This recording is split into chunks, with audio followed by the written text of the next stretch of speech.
MP Asaduddin ఓవైసీకి ISIS నుంచి బెదిరింపులు వచ్చాయి. ఇస్లామిక్ స్టేట్ కు వ్యతిరేకంగా ఎందుకు మాట్లాడుతున్నామంటూ ఉగ్రవాదులు అసద్కు ట్విట్టర్లో వార్నింగ్ ఇచ్చారు.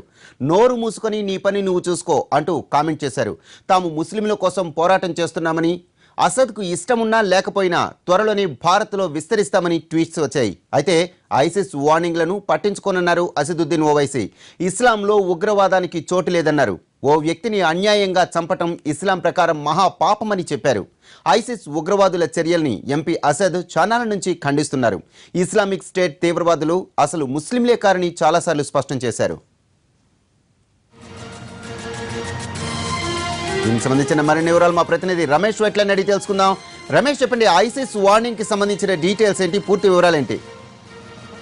13 గంటల క్రితం ఐసిస్ తన అధికారిక ట్విట్టర్ లో మొత్తం ఒక 3 మెసేజ్ పోస్ట్ చేయడం జరిగింది. దీంట్లో అసద్ సంబంధించి ఒక బెదిరింపును కూడా పెట్టడం జరిగింది. ఇస్లాం కి సంబంధించి పూర్తిగా వ్యతిరేకంగా మాట్లాడుతున్నాం, ఇష్టం ఉన్నా లేకపోయినా సరే మేము ఇండియాలోకి రాబోతున్నామని చెప్పడం జరిగింది. దీంతో పాటుగా ముస్లింలకు వ్యతిరేకంగా మాట్లాడుతున్న అసద్ మీరు పూర్తిగా నోరు మూసుకుంటే మంచిదని చెప్పి దీంట్లో తీవ్రమైన వార్నింగ్ ఇవ్వడం జరిగింది.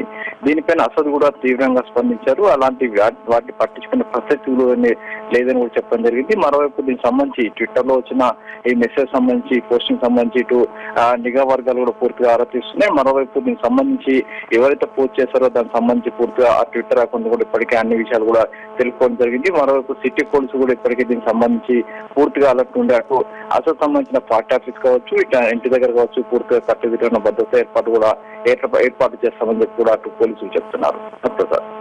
Right, thank you Ramesh.